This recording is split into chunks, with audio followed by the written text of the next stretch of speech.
Estamos dando início a mais um programa Escola Bíblica Dominical em Debate. Este que é um programa de responsabilidade do Departamento de Ensino Bíblico e da Superintendência Geral da Escola Bíblica Dominical da Assembleia de Deus em Mossoró, no Rio Grande do Norte. Nós estamos estudando neste trimestre nas lições bíblicas de adultos da CPAD, valores cristãos, enfrentando as questões morais de nosso tempo. A lição de número 8, que é a lição que nós vamos estudar no próximo domingo, tem por título Ética Cristã e Sexualidade. O texto áureo, Hebreus capítulo 13, versículo 4, venerado seja entre todos o matrimônio e o leito sem mácula. Porém, aos que se dão à prostituição e aos adúlteros, Deus os julgará. E a verdade prática, a sexualidade é uma dádiva divina que deve ser usufruída dentro dos parâmetros instituídos pelo Criador. Bem, eu e o pastor Fábio já estamos aqui prontos para dar início ao nosso debate, ao nosso diálogo. Continue conosco, voltaremos em seguida.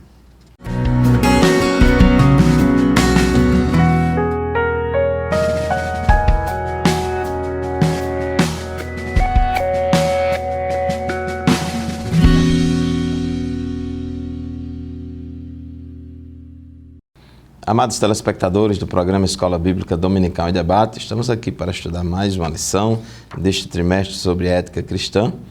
E hoje vamos estudar a lição de número 8, que tem como título Ética Cristã e Sexualidade. Então, um assunto interessante, muito importante e atual, porque nós temos visto alguns extremos de ensinamentos a respeito do sexo e a respeito da sexualidade. Então é importante a gente estudar à luz da palavra de Deus o que é que a Bíblia ensina a respeito desses assuntos.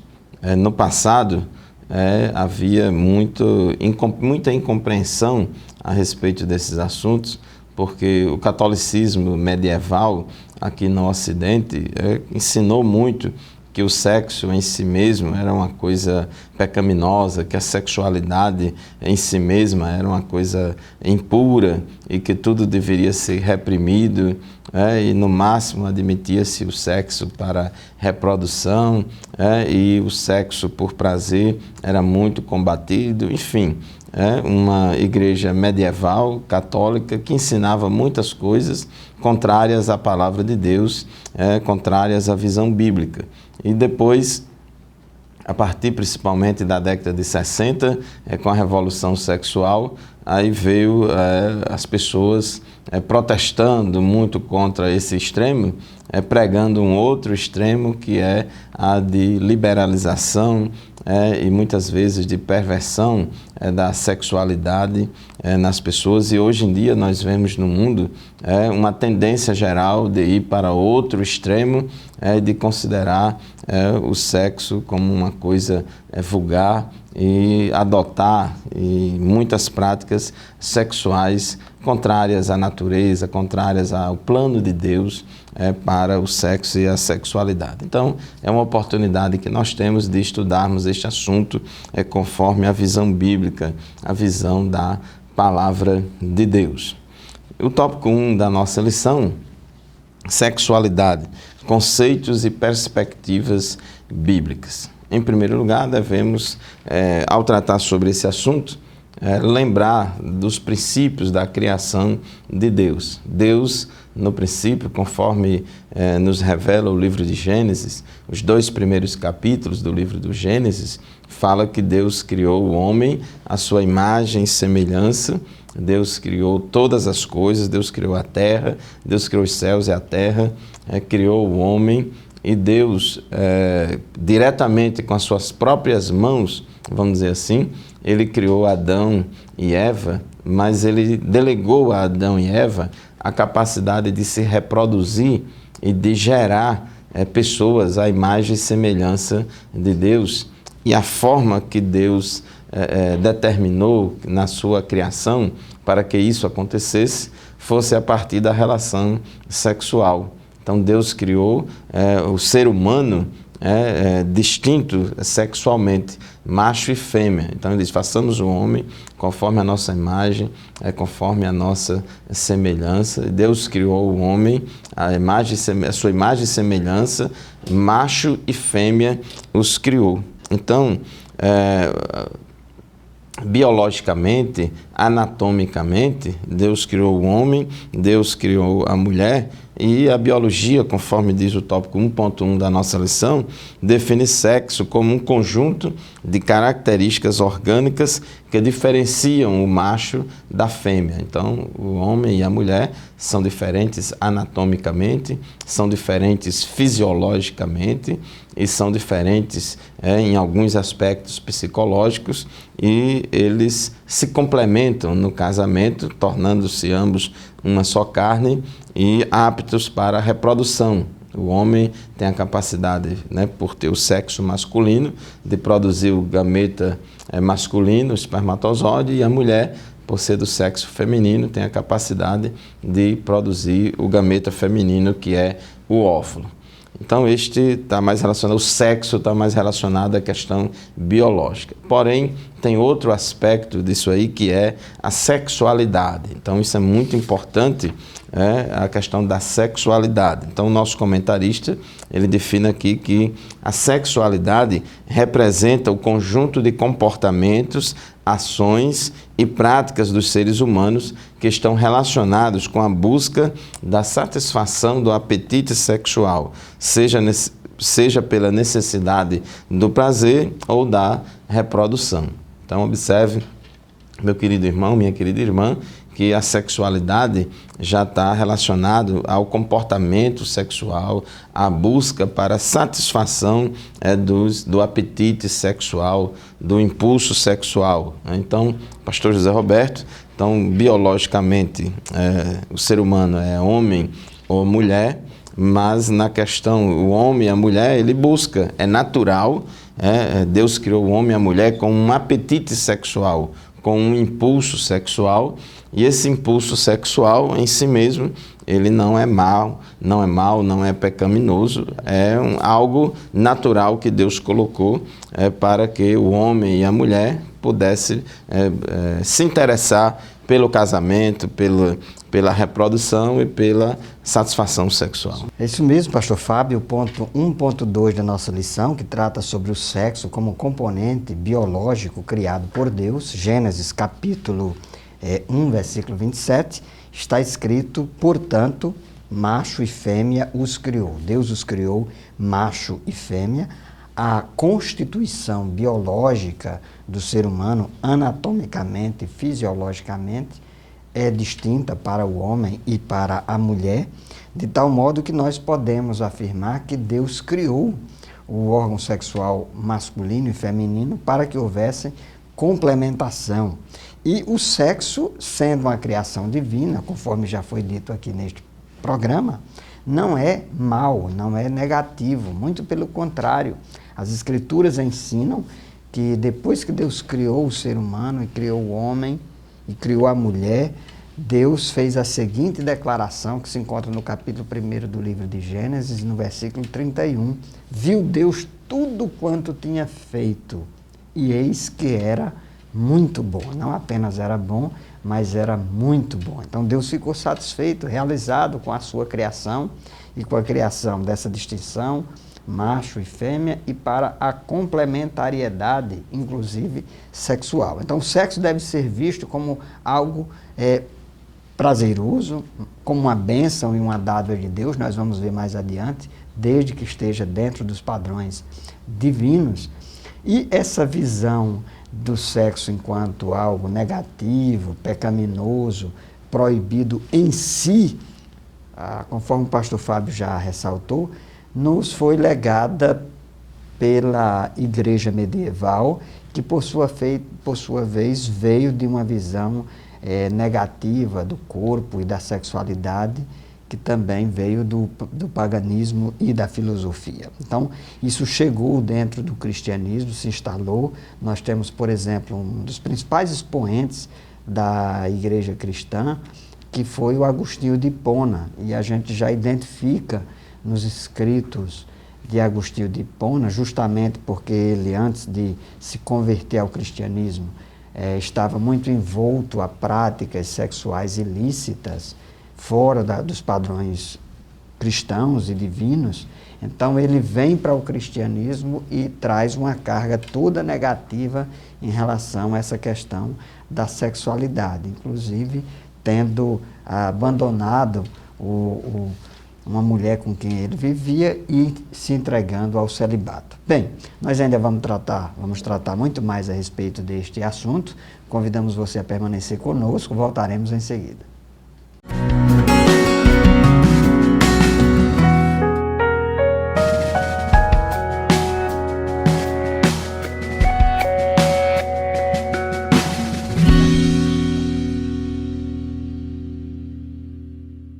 Estamos de volta ao programa Escola Bíblica Dominical em Debate, hoje estudando na lição de número 8, Ética Cristã e Sexualidade. Ponto 1.3 da nossa lição trata justamente sobre a sexualidade enquanto criação divina. Veja você que ao criar o homem e a mulher, Gênesis, mais uma vez, capítulo 1, versículo 28, que é o livro dos começos, diz que Deus deu a seguinte orientação para o primeiro homem e a primeira mulher. E Deus os abençoou e Deus lhes disse: frutificai e multiplicai-vos e enchei a terra. Então, esse componente da criação divina para a sexualidade humana já leva em consideração o aspecto da reprodução. Então, o relacionamento sexual também é preciso ser entendido como uma dádiva divina. Não apenas como uma permissão, mas uma dádiva divina concedida àquele primeiro casal, Adão e Eva. E Gênesis capítulo 2, versículo 24, diz o seguinte: deixará, diz Deus, deixará o varão, o homem, o seu pai e a sua mãe, e apegar-se-á a sua mulher, e serão ambos uma carne. Então, olha a beleza do texto bíblico, o reconhecimento, portanto, dessa condição humana e que favorece, pastor Fábio, a questão da sexualidade e a coloca numa posição de consideração, respeito dada pelo próprio Deus. É verdade, a gente precisa muito dessas explicações, dessas orientações que estão no livro do Gênesis, porque o sexo e a sexualidade faz parte da natureza humana que Deus criou antes da queda, antes do pecado. Alguns, às vezes, ensinam por aí ensina que o pecado que o homem cometeu no Jardim do Éden foi o pecado de praticar o sexo. Isso não é verdade, não tem apoio nas Escrituras, nem de longe a Bíblia sugere isso, muito pelo contrário. Quando a Bíblia diz, que frutificai e multiplicai-vos e enchei a terra, deixará o homem o seu pai, a sua mãe, e apegar-se à sua mulher, e ambos serão uma só carne, Deus disse isso antes do pecado, antes da queda. Então, o sexo é natural, assim como Deus criou a razão, criou as outras partes do corpo humano, Ele criou também os órgãos reprodutivos, os órgãos sexuais, e assim como o homem tem alguns instintos e algumas necessidades fisiológicas e psicológicas também, como, por exemplo, a fome e outros sentimentos, outras sensações, ele também tem um impulso sexual. Deus foi quem criou o impulso sexual, o apetite sexual, então é natural, é normal,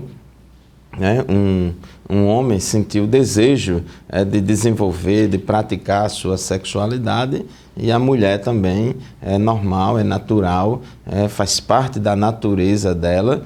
Daí é que o celibato não é para todo mundo, porque o celibato é algo que não é natural, ele é antinatural.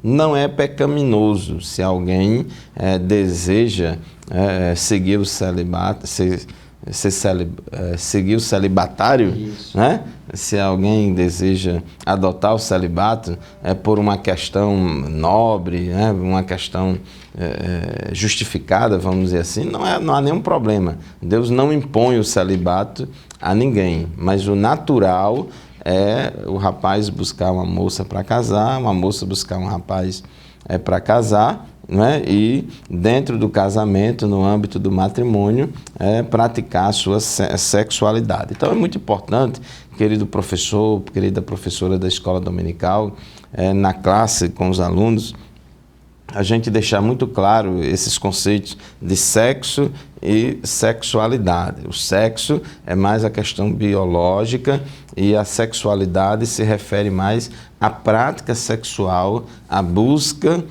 pela expressão, por satisfação do apetite sexual. E o livro de Cantares de Salomão na Bíblia é um dos livros poéticos da Bíblia.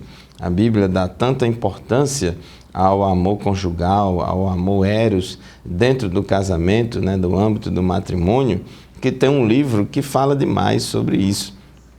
Então, o livro de Cantares de Salomão, alguns influenciados por aquela visão medieval, que o sexo é inerentemente mau e impuro, acha que o livro de Cantares de Salomão não fala nada de amor conjugal. Aí diz, não, porque ali é Jesus e a igreja, etc. Alegoriza demais e não reconhece a literalidade do texto. Na verdade, meu irmão, minha irmã, o livro de Cantares de Salomão enaltece o amor conjugal, o amor sexual, o amor eros entre o esposo e a esposa. Lógico que a Bíblia diz, principalmente no Novo Testamento, que a relação entre Jesus e a sua igreja é semelhante à relação do marido com a sua esposa. Mas o primeiro significado do texto do livro de Cantares é falando do amor conjugal, literalmente mesmo, conforme está ali, e fala numa beleza, numa poesia muito rica e muito linda e muito maravilhosa. Então não é correto demonizar o desejo e a satisfação sexual, porque isso não tem amparo bíblico. Assim como o sexo, a sexualidade também não é má e nem pecaminosa. O pecado está na depravação sexual, que contraria os princípios estabelecidos na palavra de Deus. Então o pecado é que o ser humano ele desvirtuar ou perverter tanto a questão do sexo quanto a questão da sexualidade. Porque a Bíblia diz que tudo que Deus fez, ele achou muito bom. E viu Deus que tudo quanto tinha feito, que era muito bom. Então, tanto o sexo como a sexualidade, como criação de Deus, como coisas inerentes à natureza humana, é uma bênção e é uma dádiva de Deus, do Criador, para as nossas vidas. Mas no tópico 2 da nossa lição, que fala do propósito do sexo segundo as Escrituras, nós vamos discorrer a partir de então que um dos propósitos do sexo é a multiplicação da espécie humana ou reprodução, segundo, satisfação e prazer conjugal. E esses dois propósitos aí implica no uso correto do corpo. Então, pastor José Roberto, um dos motivos ou um dos propósitos para o qual Deus criou o sexo é a reprodução. Isso mesmo. Lembrando mais uma vez, Gênesis capítulo 1, versículo 28, quando Deus declara, frutificai e multiplicai-vos e enchei a terra. Então aí já é uma orientação divina, uma ordenança divina e interessante, já foi dito aqui, é importante a gente reforçar que não se trata do pecado, o pecado original, como se costuma conceber, não tem nada a ver com a prática do sexo. Foi, de fato, um fruto que Deus proibiu terminantemente que nossos primeiros pais se apropriassem deles, e eles se apropriaram daquele fruto, mas não tinha nada a ver com o sexo, porque Deus já havia dado a ordenança da multiplicação da espécie, aqui no livro de Gênesis, no capítulo 1, versículo 28, quando já disse, frutificai e multiplicai-vos, e enchei a terra. Então, uma das funções, um dos propósitos, portanto,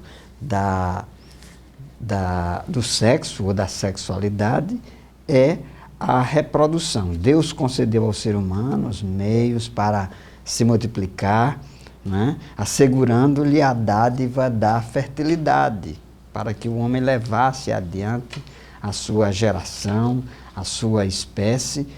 E nós vemos, inclusive, que Deus deu essa ordenança lá no capítulo 1 do livro de Gênesis, e depois aqui no capítulo 6 do livro de Gênesis, depois do dilúvio.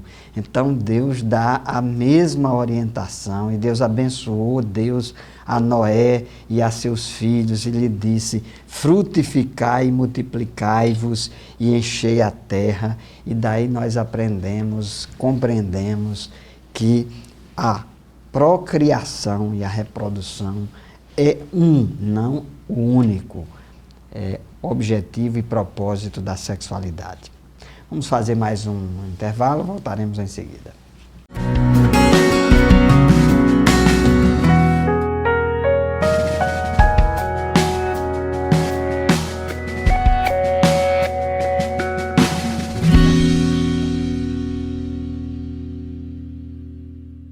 Estamos de volta ao programa Escola Bíblica Dominical em Debate, tratando a respeito da sexualidade humana a partir de uma perspectiva bíblica, uma perspectiva cristã.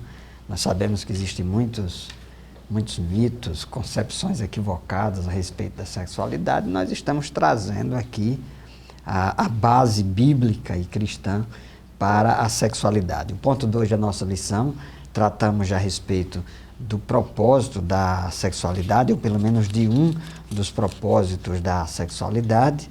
O primeiro deles é a multiplicação da espécie humana, e o segundo é a satisfação e o prazer conjugal. Deus, inclusive, nos criou com desejo sexual. Então, o desejo sexual não é pecaminoso, ele é uma dádiva divina. E isso que eu estou dizendo pode soar, não é? De forma assim, você pode se espantar, mas não tem nada mais bíblico do que o desejo sexual. É uma dádiva divina. O problema está, conforme já temos dito aqui, no uso inapropriado, inadequado, antibíblico, ilícito da sexualidade. Então, inclusive, nós fomos criados com esse desejo.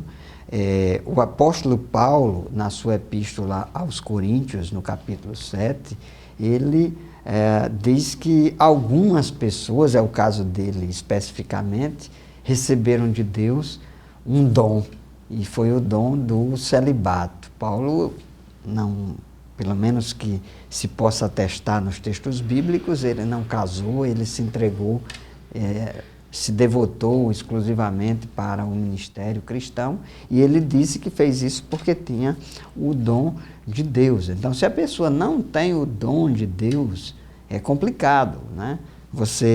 Inclusive o próprio Paulo fala sobre a questão de estar abrasado e dá uma orientação. É melhor se casar do que viver abrasado, porque o prazer conjugal é algo que o prazer sexual é algo que é inerente ao ser humano.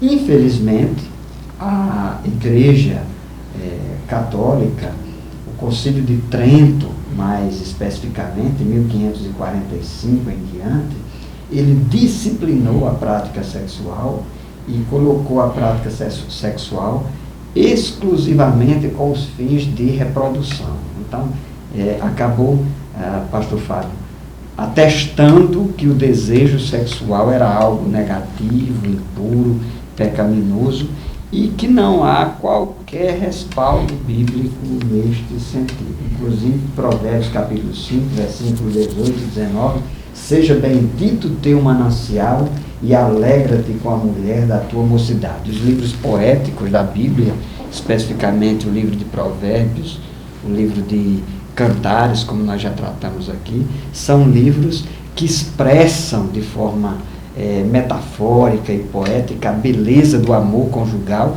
e inclusive da sexualidade. É verdade. Então, Deus foi quem criou o sexo e a sexualidade, e a sexualidade sendo praticada no âmbito, né, das diretrizes colocadas por Deus no casamento, é uma bênção para o homem, é uma bênção para o ser humano, né? Mas, infelizmente, às vezes, os homens e até alguns religiosos criam fantasias e ensinamentos contrários e estranhos à palavra de Deus. No Concílio de Trento, por exemplo, chegaram a ensinar, que deveria ser proibido o sexo aos domingos, proibido o sexo no dia santo, e no jejum quaresmal. E até alguns evangélicos já chegam até a dizer que não é bom ou é pecado fazer sexo no dia da Santa Ceia ou na véspera da Santa Ceia e outras coisas semelhantes. Que é mito. Que é um mito, que não é um ensinamento estranho à palavra de Deus. Provérbios capítulo 5, versículos 18 e 19, diz: seja bendito o teu manancial e alegra-se com a mulher da tua mocidade. E aqui, se você ler todo o contexto, vai ver que ele está se referindo a essa alegria sexual, com o prazer sexual. Eclesiastes 9:9 diz: goza a vida com a mulher que amas. E todo o livro de Cantares, de Salomão, você vai ver que está falando sobre o amor eros, o amor sexual do esposo e da esposa dentro do casamento. E outra coisa importante, em algumas sociedades muito machistas, alguns até defendem que o sexo não é só para a reprodução, mas para o prazer do homem. Tem algumas pessoas, até hoje, algumas culturas, que acham imoral a mulher também ter prazer. Acha que só o homem que tem que ter prazer e a mulher não pode ter prazer. É um absurdo um negócio desse, porque Deus também preparou o corpo da mulher, o corpo e a psique da mulher, preparou também para sentir prazer, E só vale apenas o sexo quando for prazeroso para os dois, porque se só for prazeroso para um, então está fora também está fora dos planos de Deus. Paulo, escrevendo aos Coríntios, no capítulo 6, ele fala aqui várias coisas a respeito de perversões sexuais, condenando várias práticas sexuais ilícitas, e no capítulo 7 todinho ele fala a respeito do casamento. E aqui no capítulo 7, versículos 3 a 5 de 1 aos Coríntios, Paulo fala assim: o marido pague à mulher a devida benevolência e da mesma sorte a mulher ao marido. Ele fala aqui numa linguagem metafórica, pague à mulher a devida benevolência. Noutras traduções diz, que o marido satisfaça sexualmente a sua mulher e vice-versa. E da mesma sorte a mulher ao marido. A mulher não tem poder sobre o seu próprio corpo, mas tem o marido. E também, da mesma maneira, o marido não tem poder sobre o seu próprio corpo, mas tem a mulher. Não defraudeis um ao outro, ou seja, não prive o seu cônjuge do prazer sexual. O marido tem a obrigação de satisfazer sexualmente sua esposa e a esposa tem a obrigação de satisfazer sexualmente o seu marido, mas antes de ser uma obrigação, isso tem que ser uma coisa prazerosa. Então, isso é importante. Inclusive, diz aqui que não pode haver isso com a desculpa de que vai se consagrar, de que vai buscar a Deus. Se tiver esse plano, essa intenção de consagração, só pode acontecer se tiver consentimento mútuo. Uma mulher de forma unilateral ou o marido de forma unilateral não pode decidir: eu vou passar 15 ou 30 dias me consagrando. E Paulo diz por pouco tempo. Paulo diz que foi por pouco tempo, para prevenir queda em pecados sexuais, porque há uma necessidade tanto do homem quanto da mulher da questão sexual, principalmente se for casado. Porque no caso do solteiro, como não tem uma vida sexual ativa, então é mais fácil dele se abster porque ele não tem costume com aquilo. No caso do homem casado, da mulher casada, que está acostumado a praticar a sexualidade, então é mais difícil de se conter quando comparado a um solteiro. No tópico 2.3 da nossa lição, o correto uso do corpo, diz o nosso comentarista que no ato sexual ocorre a fusão de corpos. Mateus 19:6, Jesus citou o que está lá em Gênesis, Assim, não são mais dois, mas uma só carne. O sexo estabelece um vínculo tão forte entre os corpos que os torna uma só pessoa, É tão verdade isso, que a Bíblia diz tanto lá em Gênesis, como Jesus confirmou em Mateus, que quando há relação sexual entre o marido e a mulher, ambos se tornam uma só carne.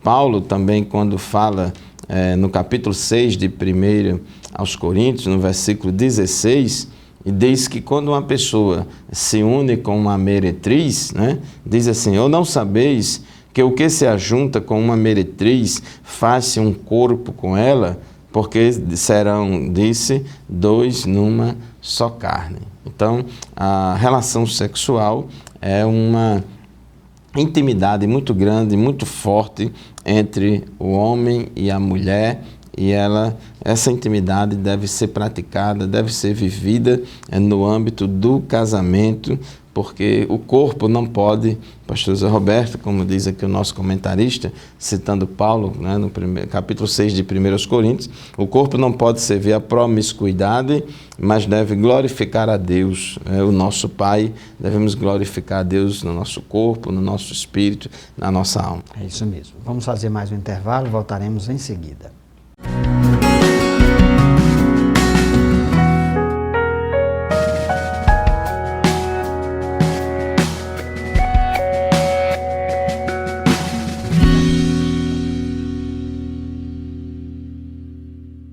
Estamos de volta ao programa Escola Bíblica Dominical em Debate. Hoje tratamos sobre a questão da sexualidade humana a partir de uma perspectiva bíblica e cristã. O terceiro ponto da nossa lição trata sobre o casamento como limite ético para o sexo. Então, o sexo é uma dádiva divina, o prazer sexual, mas o sexo tem limites. Então, e os limites estabelecidos por Deus são limites saudáveis para o bem do próprio corpo, para o bem da sociedade. Daí, o ponto 3.1 diz que uma das orientações bíblicas, ou a orientação bíblica para os limites do sexo, é o casamento.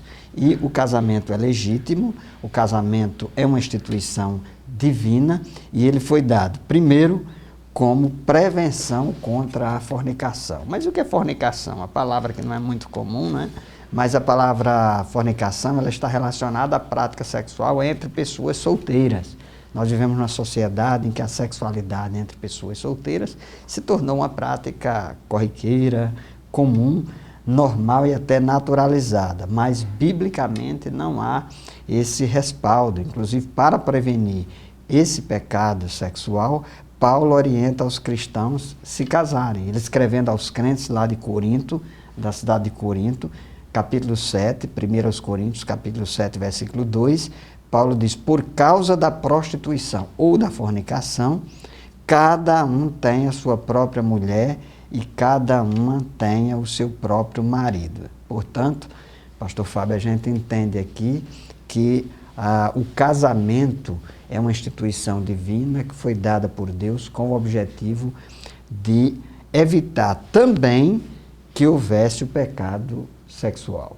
É verdade. E o casamento, ele dá uma responsabilidade maior tanto ao homem quanto à mulher, porque a prática sexual entre solteiros, a fornicação, tem muitas implicações, inclusive implicações sociais, da questão da gravidez, porque inclusive tem aumentado muito, apesar de tantos métodos contraceptivos que existem aí, que o homem tem criado, como a pílula, a camisinha e outros, mesmo assim, a prática sexual fora do casamento, entre pessoas solteiras, está tão generalizada, que mesmo assim, muitas crianças, muitas adolescentes estão engravidando sem ter um casamento, sem ter um compromisso entre ela e o seu parceiro, um compromisso de casamento, e tem aumentado demais o número de mães solteiras e mães assim que muitas vezes ainda são adolescentes, que não estão preparadas ainda para esse momento, e isso traz vários problemas sociais que são decorrentes dessa prática sexual fora do casamento. Então, por isso que há essa recomendação bíblica, ainda que em 1 Coríntios, no capítulo 7, versículos 8 e 9, Paulo diz assim: digo, porém, aos solteiros e às viúvas, que lhes é bom se ficarem como eu, ou seja, solteiro, permanecer sem casar. Mas no versículo 9 ele diz: mas se não podem conter-se, casem-se, porque é melhor casar do que abrasar-se.